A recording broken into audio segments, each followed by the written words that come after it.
Well, what is going on, everybody? Welcome everybody, into the Hump Day Hotline on the Overreaction Sports Network, powered by Believe. My name is Joe Miller. You can find me on Twitter at Joe Miller Wired. That guy sitting right next to me is my good friend Jay Spence the King. You can find him on Twitter at Jay Spence the King. Please do us a favor, whatever platform you are consuming this vidcast on, please hump that like, please jump on it, get our numbers up, let us know that you like this episode, and also please subscribe. If you did not catch this live, please know that you can, or if you ever miss a show, if you ever miss any content that we're bringing to you here on the Overreaction Sports Network, you can find all of our content in podcast form on every podcast platform out there. All you need to do is search Overreaction Buffalo, Overreaction Buff. You might get it if you just put in Overreaction, but you can always get all of our content in podcast form as well. But it is so good to have every single one of you joining us. Welcome to everybody that's in the comment section right now. Joe, yeah. Who would miss Hump Day? Like, you just did that whole thing. I need to know who would miss it. I don't know who would do that. There are some long-standing, going back a long ways, people that have watched this show, watched you and I for a very, I'm gonna use the word long for the third time, long time. Like, it's surprising. That was one of the things when the whole rumblings thing first happened that stuck out to me, is the amount of people that are like, is Hump Day coming back? And then when we brought it back, the people were like, oh, thank God Hump Day's back. Like, it's just something about the two of us together, my man, that they just dig it. It's just one of those things. But yeah, if they miss it, it's their own fault, I guess, right? It's all fun, man. It's all fun since it started. I just had a good vibe to it. Yeah. That's exactly right. Which it goes back even farther than that. The first time I had you on as a guest on my podcast, way back in the Fanatics days. But Jay Spence the King, my man, the Buffalo Bills are 7-2. We talked last year, I think, about being surprised. And I think where I'm going to start is kind of a continuation on that surprise feel, as we both left that show last week as we finished up with the Miami Dolphins game, being like, not really worried. And then the Bills surprised us, which they often tend to do. And I would say that as much as they scored 30 points, they didn't play their best game. The offense was very kind of unhinged. They had a difficult time finding rhythm. Obviously, there was some mistakes here and there, but the defense was a bit of a sieve, and it was a closer game than I think I would like it to be. But yeah, a little surprised by the way the Bills played on Sunday. I will say, in my defense, if you go back and listen, I threw in there, I said, wait a minute, when I'm confident that the Bills are supposed to go and do something, these are the games that it goes this way. And this is the game that it went that way. But I will say the biggest surprise, and I'm sure, we're going to, I don't know, I didn't look at all the topics or anything, but I'm sure we'll get to the special teams player of the week. Tyler Bass showed up in a big way. That's the biggest surprise for me. I've been super critical of him this season. So yeah.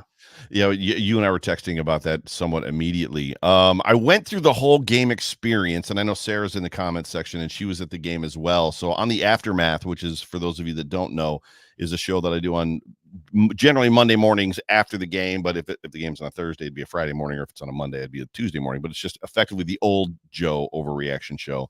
And this week I went through that whole just kind of experience, and I set up the numbers and the fact that he's always been kind of an 80 to 85% kicker. He's never been necessarily lights out, got a strong leg. We obviously, as the Mafia, are a little bit uncomfortable with where he's been this year. So like I set the stage with, we have reason to be concerned when the Bills trot him out. And then when that whole sequence was going, I'd like to know how you felt. This is something we did not talk about, because as I went through it, and like my eyes are darting around the field, like, okay, do they need to be at the 28? Do they need to be at the 30? And I'm questioning my own brain. Like, why is it other teams have to be at the 45? And like, I'm only comfortable if we're at the 25. Like, what is going on in my own head? The offense looked horrific. Josh Allen was throwing balls at guys' ankles. It was not great. And then they trotted him out there, and the crowd went wild. What was your take? Where were you at through that whole experience, briefly, if you got it? So at the beginning of the drive, or actually like as soon as the Bills got the ball back, my initial reaction, and I tweeted it, or I don't know, posted it on X. You can say tweet. We will forever. Yeah. It's Twitter. Yeah. So mama named it Twitter. I'm gonna call it Twitter. Damn you, Elon. But I tweeted, we have to get 3 points with the NFL's second best quarterback and the worst kicker in the league. I saw that tweet. Yes, I did. And listen, the Bills after the game posted never a doubt. I had every doubt, but guess what? I feel good about them proving me wrong. Like these are the moments when I have no issue with being proven wrong. Oh my God, Right. prove me wrong every time. Right. Josh, you're not going to win MVP this year. Buffalo Bills, you're not good enough to win the Super Bowl. You're not good enough to beat prove me wrong. Please. These are the moments I love to be wrong. So Right. Tyler, bravo. So so when I watched the game back, they put the whole field goal range line on the football field, of which we don't get right in the stadium. Yeah. It'd be magical if we did, but we don't get that. And that's when I was saying, where do I feel comfortable? Like, where do the Bills need to get for me to feel comfortable trotting Tyler Bass out there if they can't kick a field goal? And I think it was at the 40. It wasn't the 40. Was it where? Do you remember where it was? It was like the 38 or the 43 because they kicked the ball from the 43, right? So 43, 53 plus 7, 61. I think it was at the 38 is where they had it. Was up a little bit. I think it was about 6 yards from where it was. Did you feel comfortable there? Were you like, yeah, if we get there, we're good? For me, where I was at, I'm like, please get so the 15-yard penalty.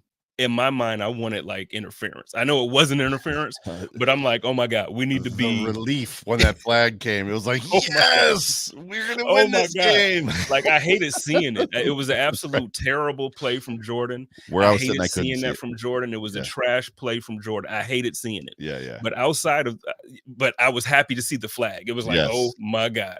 So I was hoping for a few more yards on there, just because. Look, we have seen Tyler make big kicks. Like that's why he got the extension. We've seen him. Yep. But like you mentioned recently, so no, I'm like, man, get us to like the 25-yard line, man. Like get us down there. But no, he came up big, and he got AFC Special Teams Player of the Week for it. Yeah, congratulations to him. It's funny because Ralph Wilson Sr. says thought for sure the kick was going to be blocked and returned for a touchdown, and that's a point. Like, and that's what I was talking about in my show on Monday. Is okay from this distance, 61 yards. I know he has the leg. I've seen him do it in practice. Like I've seen him kick the ball way out of the end zone. But what trajectory is he going to get it up fast enough? Like, is it going to get blocked? Walking out of the stadium and dudes are like, they had nothing to lose. Of course you kick the field. I'm like, you absolutely have something to lose there. If they block that kick, they've got time on the clock. They've got timeouts. They've got an opportunity, or they return it for a touchdown. Now, do they have anything to lose in the sense of if they were to move to 6-3? Is it a huge effect? Probably not, right? But they gutted it out, and Tyler Bass did his thing, which was amazing. And yeah, he won that. Hey, how about you mentioned the fans who say you have nothing to lose, but how about literally collectively 95% of Bills Mafia holding their breath because of PTSD with the Buffalo Bills leaving time on the clock after going ahead? Like, so I understand, like you say, like there are people that say you got nothing to lose, but then like literally everybody is just like, yeah. Can Groot get the AFC Defensive Player of the Week for making that tackle on Jalen Waddle after Jalen retreated 24 yards or what? Like the fact that I hate those shades of stale Cal Stanford plays, because that's the home run throwback, right? We've gotten burnt by one of those before, and it's just So he chases down Jalen Waddle, who was amazing. Do we want to talk for a second about Kaiir Elam and the game he had? Yeah. Let's do it, because Kaiir Elam, they weren't following. Rasul Douglas and him were staying on their sides. They weren't following players, and he was responsible for both Tyreek and for Jalen Waddle. Jalen was swallowed up most of the game by Kaiir, and the first reception Jalen had was actually against Rasul Douglas, but they held both those guys in check. Obviously, we expect that from Rasul, but I mean, Kaiir Elam stepping up to the plate in that game. He obviously, up to this point of his career, he's had moments, select moments, but I feel like he's had more moments where he's kind of let us down. So like, obviously the rep on him is bad right now. I'm one of those guys where I'm hoping that teams don't give up on young players, and I'm hoping that teams develop guys. And where we drafted him, and then what we know of him from college, I know it doesn't always translate, but you feel like it could, right. And you just feel like if they spent the time to develop him, it could really work out. So I'm just actually happy that like now we're starting to see the game. Hopefully it's slowing down for him. Hopefully he's understanding the defense and what they expect of him. And, I love that he had. I'm every moment that he had that was big. I enjoyed it, man. Like I'm rooting for the guy. He's shown up. He's been a professional, even when people have kind of talked bad about him for those bad moments. He didn't say anything. He didn't go and his brother didn't tweet, got to get Kyer out of there, nothing like that. You know what I'm saying? He just showed up for work, and so like to have these moments, I love it. Yeah, super good. I think one of the big things too was just that Jerry Ostrowski has talked a lot about it. He talked about it on Sunday in the post-game show. We talked about it last night. We had Mookie on last night for On the Beat, and which I love Mook. So we were wrapping the show up like 30 minutes, and I was like, "Well, I'm gonna go ahead and get us out of here." He's like, "You got me here. Why we ain't got to go nowhere?" And I'm like, "Mookie, it's not you." I was like, "We're trying to do this whole 30-minute, 35-minute format thing." And then like I had people in the comments saying, if Mookie's asking for more time, you give Mookie more time. And then I'm standing in the shower today and I was thinking, like, working the whole thing, because that's what we do, right? We like replay these moments and how can we fix it and make it better. And I was like, oh, I should have done the Jay Spence. I should have like ran the outro, told everybody to stick around, ran the outro so I could end the podcast and then come back in and keep going. But I didn't do that. I love that move. Like, hey, if you miss a show, that's why I say, who misses a live show? If you missed a live show, you don't get the extra content. No, that's such a clutch move by you. I remember the first time I saw you do it, and you've done it a bunch of times, but it's just like that. I should have done that. I should have been like, everybody stick around. I'm just going to close the show, and then we're going to come back and we're going to keep talking to Mook. But anyway, talking about Jerry and just where he was at, just the run defense. Super surprised that the Bills had the trouble that they had. I'm not saying because like the Dolphins don't have a good running back tandem in Mostert and A-Chain, but we've done a decent enough job against them in the past at times. Yes, they've gotten loose, they've gotten their yards, but they were just relentless, like bang, hitting runs and hitting creases. And the Bills went out today. And I think it was today. It was made official today, and they picked up Jordan Phillips, who was released from the Cowboys, and they picked up Quinton Jefferson. I think he was released from the Browns. Is that right? Two guys that have been here before. We're all very familiar with, obviously, Jordan Phillips. He's played his best football as a pro, in my opinion, as a Buffalo Bill. Quinton Jefferson, I think, was okay. What was it, 2020 that he was here? But I don't necessarily remember him being yay, right? So thoughts on the we got Jonathan Taylor coming in. We all remember the last time, right? Jonathan Taylor, like we played against that guy, and this was the title of the show. The Bills did nothing at the trade deadline. Did they do enough by just basically going and get two cast-offs from another team that have been in the system before? I mean, this does nothing for me. I mean, like there it is. Next topic. Just keeping it buck. Like, this does nothing for me. Like, I think Jordan Phillips had a decent season. Right. 2019, 2020. Was it 20? Well, the year he had 9 sacks, and then he split. Then he went to Arizona. Bills didn't want, and then he came back to Buffalo for a year, right? And then he split again. Was that this? I don't know. Somewhere. You talk. I feel like it was 19. Let's go with 19. Let's say he had a decent year in 2019. He left for the Arizona Cardinals in 20. He didn't play well in 20. Then he came back, and then he didn't play well then. He left, and then he came back. He hasn't played well since that season. So, and there's no diss to him. I love his energy. I love the fact that he loves to be here. But he also last season kind of pissed me off when he's on the sideline in Baltimore, or not Baltimore, in Philly, arguing with fans on the sideline. You're right. Like, 2019, nailed it. 2019. Like he's just not that dude. He's not. And again, I'm just talking about from the standpoint of moving the needle.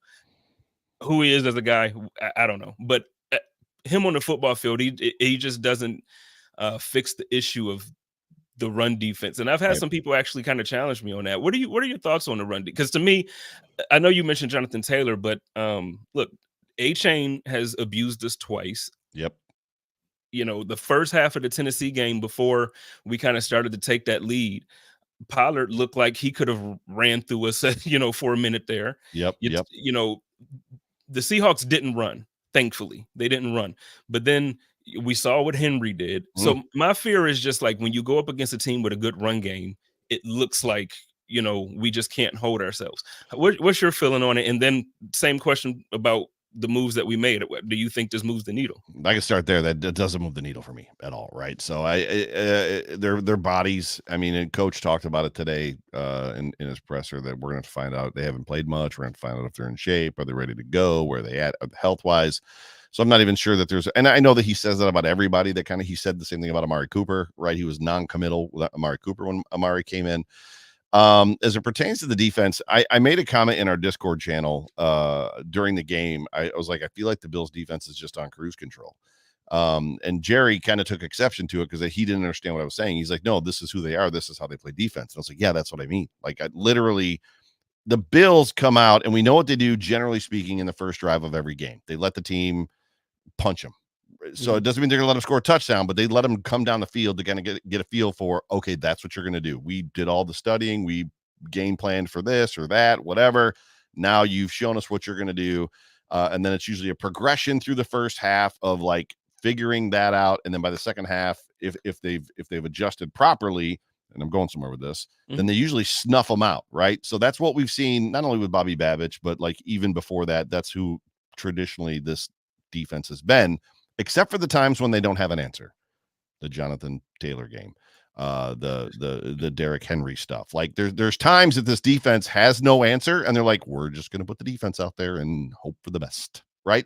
And when you look at, we went through the stats, like the amount of like 9 play, 14 play, 11 play drives that ended in points because the Bills were hoping they would make a mistake, which is what this defense is predicated on, and they didn't make a mistake, and they just hung in there with them. It feels like, all that to say this, it feels like if they can find the proper adjustment, right, they do a very good job of shutting down opposing defenses, whether it's the run, pass, taking away one of those things, if not both. And then there's other times where I feel like, and I could be completely wrong because I'm not a football player and I'm not a coach.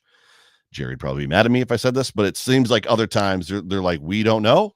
And it goes back to literally Leslie, right? When that Jonathan Taylor game happened, one of the questions came up in the post-game press conference. I remember it like it was yesterday. And they said, did you ever consider moving out of the nickel 4-2 and putting a third linebacker on the field? And he's like, no.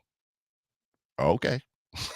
We were committed at that point to letting him run it down our throat. And I feel like that's just who they are. So I don't know if that appropriately answers your question. I feel like what are you going to get this week, right? I think more often than not, they execute, they stop the run, they do what they got to do to win games. But you're going to have those games out there like this, like the Dolphins game and a couple others where they just, I don't think that they've got an answer, or they will have an answer, they can find an answer, or they're flat that day, right? They're out of their fits, not following their keys. I don't know that I'm answering your question. I'm sorry. No, you are, but you know what? It brings up another point where it's like, as fans, and and then as like whatever level of fan you feel you are as a listener of this show, like we get frustrated on a play-by-play basis, right? So like, when I'm watching and Josh makes a mistake, it's like, Josh, why the heck?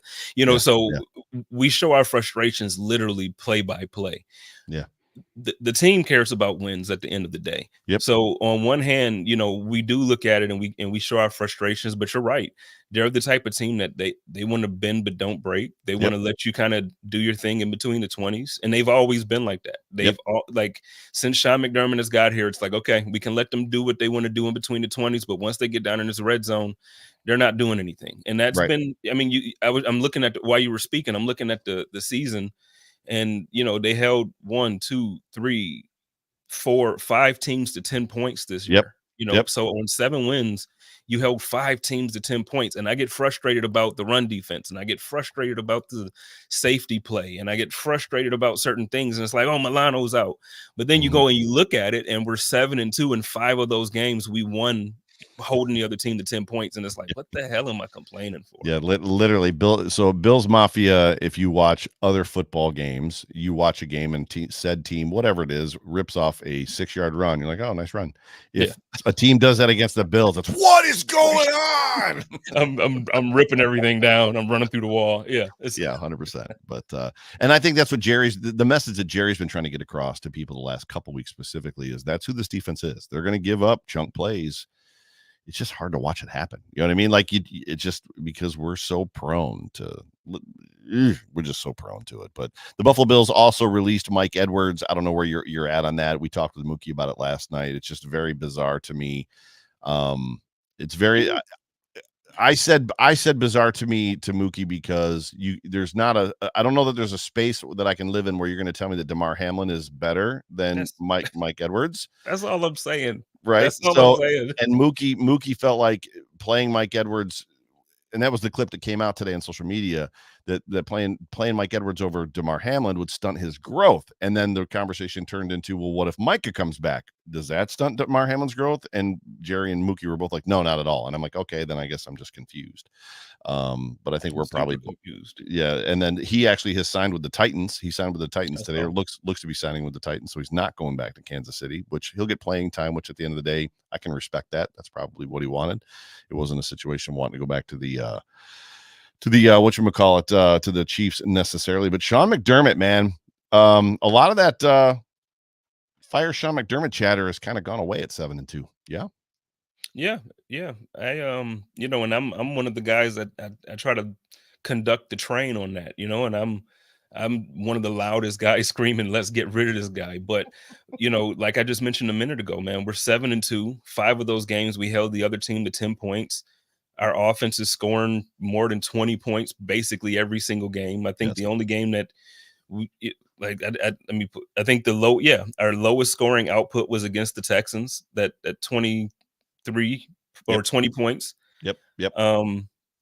So it's just when you look at that, it's like, how much can you really complain about him? And like I said, there's a lot of things that I complained about in the playoffs. There's a couple moments in season where I'm like, this guy is just making terrible decisions at the end of a half or at the end of a game. But right now, to this point, it's hard. It's hard to make an argument against him for coach of the year to this point. It's very difficult. Yeah, it's that moniker has escaped, and that award has escaped him just as much as the MVP has escaped Josh, right? So, Hmm. which is wild. But no, I've been very tempered on my conversations around when and why. The biggest volume came from me last year when the Bills were, what were they, 5% or something like that, or 7%. And I was just like, if you don't make the playoffs and other teams that that have like worse rosters than you, and you've got Josh Allen, then there's some considerations that need to be made. And then obviously we know what happened last year. I think Sean is who Sean is. I think he's a great coach. But yeah, what he's getting out of this roster, to your point, and what he's doing with popsicle sticks and duct tape and tissue paper, at times with the amount of injuries. Speaking of, dude, we're at the point on this injury list that they've reduced the font size. But it's like, not okay. I understand you have to actually report it too, but it's like, if these guys are practicing in full, do we have to show all 47 players? Like, But like, it's like, come on, man. look at how small the font is This is on this ridiculous. injury list. I got to get my readers to get to read. That's not true. I don't have my readers, but But still. this is terrible. It's literally only one person who didn't practice and then 4 limiteds. Like, why do we have 18 people on this? And Shakir didn't practice today either, but I think he may have been excused. Is that right? Or was that Okay, yes? now that I don't know. I don't think Shakir practiced today, but I think he was excused. Yeah. So when you're going through this, a lot of wrists, and obviously there's guys that have been moved to IR. I believe that Smoot had his surgery today, is what coach said. He did. Yep. Yeah, he's got some issues going on, probably a ligament or something like that inside of there. Who knows when or if he'll be back. I would say that the season probably is going to determine that. But yeah, Josh Allen probably doesn't need to be necessarily on this list anymore. Christian Benford, I think there's an expectation that he's going to play. Terrell Bernard, these are all full, by the way, full participants. Terrell Bernard played. Did you feel like that ankle affected him on Sunday, or do you think he was all right? I felt like he was a little, not hesitant, maybe just a step behind. I feel like, he was a little. Yeah, I agree. He was a step behind, but then at the same time, it's tough to tell at times because Right. Tariq Hill is Tariq Hill. Oh, yeah. So like with a healthy ankle, that guy could have had a Red Bull before the game with wings, and Tariq Hill is still Tariq Hill. So I don't know. It's tough. What do you think the conversation is for Tyreek Hill? He's been with this is the third year with the Dolphins. Is that right? Mhm. Voted the number one player in football by the players last year. And literally, when you look at this team versus this Bills team, where do you think the conversation is before that, like game week and then afterwards, where he's like, bro, I used to eat when I played this team and I was with the Chiefs. Like, I can get open against this team. Like, what? Because the Bills have historically, as a Dolphin, taken him out of their game plan.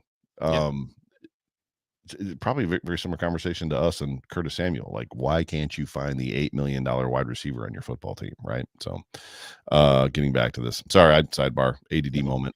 Keon Coleman, there's a lot of speculation. He did not practice. This is a bizarre thing for me too. Football players are just built different, and I played sports, and you did too. He gets completely demolished by Jordan Poyer in that hit that we briefly talked about, and basically doesn't do anything. He comes off the field like he like this. He's pointing like hit me in the face, whatever. Takes 3 steps and then goes, "Oh, I think my wrist hurts." And football players do that crap all the time. It's like, how did you not feel it when it happened? You know what I mean? Yeah. Sometimes they do. So there's he has not been ruled out yet. I would expect us not to see him, which is another topic we could talk about for probably 10 minutes, that the Bills are super not deep right now at wide receiver, specifically if Amari Cooper can't play. But yeah, so Amari Cooper did practice today in a limited fashion. Keir Elam limited. Reggie Gilliam limited, a whole bunch of full participants, and then Curtis Samuel was limited, and that's pretty much it. So Keon is probably the biggest concern outside of just depth on that D line coming into play the Colts, which we can transition to the Colts game. Thoughts? What are your overarching early fresh thoughts? Because I have a thought, and I've been vocal about it, but what are your thoughts on this Colts game? Well, I have 2 of them. If Keon is, which I think Keon will be out, but Mhm. if Keon's out, I think that's a huge hit because Keon is starting to figure out how to Oh play the yeah, game. So, like, he's a factor every week now. that's So, fun to like, now, watch. It's been fun to watch. oh my god, it's been so much fun to watch. So, I'm happy that he's to this point growing into the player that he is. He's learning how to get open. He's learning how to find pockets, and like, it's beautiful to watch. It's And like, it's actually, run into pockets too. Like he yeah. knows how to like catch the ball and then run into a pocket, which is fun. Absolutely. So it's been fun to watch. So if he's out, that's a big thing. Like, where it's obviously, to state the obvious, it's a weapon being taken away from Josh, but it's lately been a consistent open weapon for Josh. And right now we don't have like a ton of those. Right. If Coop Right. doesn't play, is Shakir. And then that takes us back to really earlier this season before Keon was able to really figure it out and get open like that.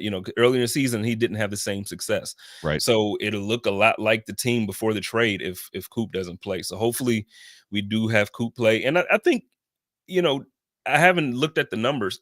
I think Kincaid is picking it up too. Like, I just feel like I'm seeing him and I'm saying his name a Yeah. lot more in bigger moments earlier in the season. I don't feel like I said, Kincaid's name enough. Yeah. This is a quintessential trap game to me. You've got your AFC East division rivals in the Dolphins coming in, right? So my understanding is, and I think you have the same understanding, the NFL teams prepare for the game 2 weeks in advance, right? So they're preparing for the Colts the week of the Dolphins. So even though they're installing whatever, like the coaches are back and they're working on other, like it's Yeah, staggered the way that they prepare for the teams that they're about to play versus the one that's next week. So you got the Dolphins coming in the week that you're preparing for the Colts, who are not a good football team, but all of your focus is on the Dolphins because they're your AFC East rival. And after that, after the Colts game, is the Chiefs. Now I've never asked John and Jerry this, but I've never asked any player this, but about the idea of a trap game per se. But if it's got it written all over it, and then Joe Flacco is a guy that can beat you, and they've got freaking Jonathan Taylor, who I've said 17 times on this show already. This game has me a little bit on edge. Like, I don't want to, I just, yeah, I don't know why I take it so personally if the Bills come out and lose a football game, especially to a bad football team, but I just do. And that's how I but feel about see, this. but here's the thing this season, man. Like, because we just played a team that has a bad record, but now that their They're not a bad quarterback's team. healthy, They're not and a now bad that team. they're a good football team with Right. a bad record. Right. And I feel like when you look at the Colts, now that Joe Flacco is no Joe Flacco, like, at this point of his career, he's not your franchise guy, but Mm-mm. he's going to get the ball to your open wide receiver every time. He's going to he's going to keep your offense on the field. He's going to allow Jonathan Taylor to actually install a run game because he can hit an open guy. So, like, you have a bad roster, but you have a team that can beat you any week. That's right. Yeah, So, that's exactly right. and you're in Indy, and I tell you what, man, it's one of my favorite stadiums. I lived there for a few years, and it's they have a good fan base. They're not as rowdy as the Bills fan base. They're not like Bills Mafia, but they're good fans. They support their team, and it's a tough place to play when, when they know the other team is good. Fans show up and they try to make it uncomfortable. And I listen, feel people want to see Josh. I feel like they did to their fans what the Bills potentially are about to do to the Mafia, which was basically they had a rowdy, great fan base, and then they built a new stadium, brought in PSLs, 100%. and like made everything club seats, and like basically priced out all the crazy people, right? And it turned into more corporate, Richie social event football versus we're here to watch football, and I'm going to scream my face off and drink 7 beers. Like that's kind of right. That's kind of how the That's Mafia is. exactly what happened, though. Honestly. I was actually at the very first football game in that stadium during preseason. If you remember, you were probably living there. The Bills actually were the very first team to play them. Beth and I went to that game. We were living in Columbus at the time. It was 2.5 hour drive from Columbus to Indianapolis. Yeah, it's a great city. Outlook on that game. So we just talked about just kind of concerns, but what's your outlook? Is this a game the Bills are going to win? I think if the Bills are going to win this game, clearly it's going to come down to selling out to stopping Jonathan Taylor for me. And then you're going to let Flacco hit things on you and hope he makes mistakes, right? That's what the defense is going to do. And then you're going to score 25, 30 points, right? Yeah. Yeah. I think that to me, that's exactly what it is. I think we win this game. I think overall you just have the it factor with Josh. I'm not as scared of like the trap game in this situation as I was last week with the Dolphins. Like that's why I said like that moment, division rival Tua. This team, I don't look at it the same way. I do think that we're better. We're supposed to beat this team. Yeah. It's just that the thing that is our weakness. To me, every week is about matchups. Yeah. Our worst matchup is against guys who can run the ball. And every time that we see this guy, or every time we see a certain other guy, like it's 2 or 3 guys in the league that when we see him, they just. And Jonathan Taylor, man, he scares me. He scares me. If there's a fan base I'd rather lose to, it's the Colts fan base. They're kind of they're like mice on Twitter versus having lost to the Dolphins and just giving the Dolphins fans a reason. Like, dude, swimming in the Dolphins' tears this week has been so. It's been great. Hasn't it been great? It's been so great. It's been actually absolutely amazing. Any final thoughts before we give our we get the third down? I need to load up the sound so you can run the horns, but I think I was supposed to do that and I didn't do it. So forgetting I as got well. Yeah, why don't you go first with your Josh Allen stat line prediction? I also need to keep track of what we predict and then what happens, what the outcome is, because I'm gonna write it down this week. Well, I was super wrong last week. I said that well, no, I got to look at the final stat line. I think you said Josh would be around like 180 something. Oh wait, was it? Well, because I said that I said it wasn't going to be a high scoring game. I thought it was going to be lower, but I said that he would have like 180 passing last week and all that. But I'll look because first half he didn't play great. I'm going to do post-it notes. I'm going to stick them on my computer from now on. So yeah, that way I can pull it back for at least the last 7 games, 8 games. Well, this game I think will be great. I think Josh Allen likes playing in domes. Yes, he does. And I think he doesn't have to worry about anything as far as the weather is concerned. And it's a beautiful stadium. He's going to enjoy himself there. So I feel like Josh is going to be able to throw the ball and run the ball. He's going to do one of those things where I give him 230 in the air, 40 on the ground, 2 touchdowns, no interceptions. But I also think we start to see more of a split, like a real split consistently between James Cook and Ray Davis. That's a topic that we didn't even get to talk about, just the rotation of the running backs. Like we could probably talk about that next week for sure, as far as that goes, because Ray Davis is making a case to never come off the football field. Yeah. And John Fina on the Off Tackle show was like, I just want to see the Bills go to a 2-back set, split the backs behind Josh, and then effectively flank one of them out. Right, every play, like that's just what they do. Like, and then get a mismatch on a linebacker. But listen, real quick, if Keon's out, listen, this is the game that you do it. Well, that's what I said. That's why I was like, if they're short, like James Cook can run routes like that. Yeah. Can, like he keeps dropping freaking passes, but he absolutely can run routes. Sorry, didn't mean to trigger you there. I would rather you put Ray out there for routes. He catches the damn ball. I'm so like, I love James. You know, I love Jimmy. Yep. I love Jimmy. But come on, man. With these, go ahead, man. So I got him for 280 yards. I think he's going to be sub 20 rushing. I think there's a between Josh, I don't think he's as committed to running the ball. I know he had that long touchdown run that was called back. That looked like old Josh Allen-esque juice play. I just feel like he doesn't have that, and I think there's an aspect of they're getting closer to having the division sealed, and I think they're going to start shutting him down a little bit when it comes to running the football. That's just a hope, a thought, maybe a hope, but I'm going to say basically I'm going to give him 280 in the air, 10 on the ground, and then 3 touchdowns. That's what I got. So rushing. I'm writing all this down. So rushing. And then what do you got for a score prediction? Score prediction, I'm going to go Bills 28. I'm going to say they score 13. Get a JT touchdown from me for my fantasy league. I think you might get 2. 2 out of JT? I think you might get 2. I take it. Yeah, I think Jonathan Taylor, it's going to be one of those. They either shut him down completely and he rushes for 48 yards or he rushes for 188 yards, right? But I think the Bills can win in both instances. I think the key to this game is going to be Flacco and potentially how many interceptions he throws. But I like, obviously, I'm going to pick the Bills. That's what we do. I like your 28 score.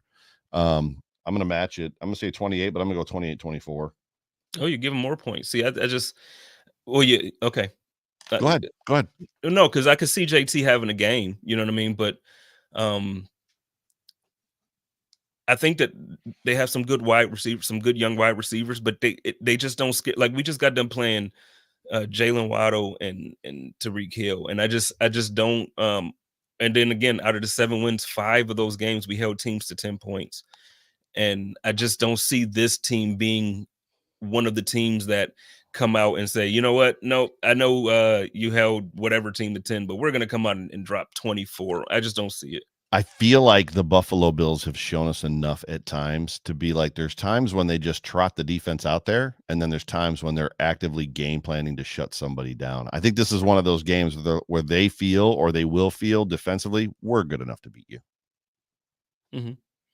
And they just, there's nothing about this, there's not a lot about this team that has ever made sense in my life. There's not a lot about this team that it's, the opposing defense, their whole entire defensive line is completely like injured. They're going to play 6 linebackers across the defensive line. So the Bills should be able to rush for 300 yards, and the Bills either come out and don't run the ball or they can't rush it. You know what I mean? Like, it's just one of those things. So yeah.